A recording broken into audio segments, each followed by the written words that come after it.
Hello everyone. I do apologize for having not dropped a video in the past week. It has been manic at this end with regards work-wise. Thank you so much for your patience. A big thank you to you all. I was asked to comment of this short video by one of the subscribers. Jeffrey Sachs, a well-known economist and professor, has argued that the legacy of the British Empire continues to contribute to conflicts and wars globally. He discusses how historical colonial divisions, economic exploitation, and geopolitical strategies set by the British Empire have had long-lasting effects, influencing modern-day tensions and disputes.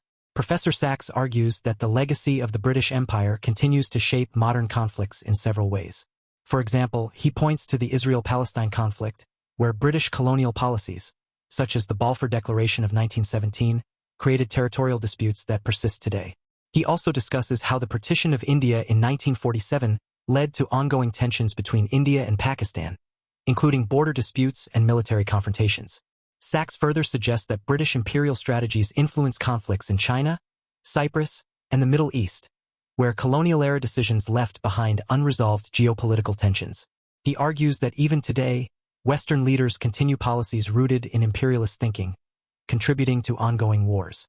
However, I would also add that now we do have a new kid in the block called the United States of America.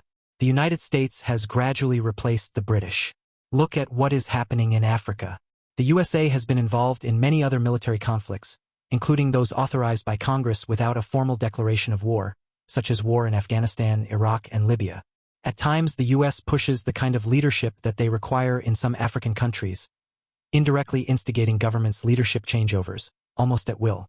Let us take a listen to Professor Sachs' take, please. Thank you.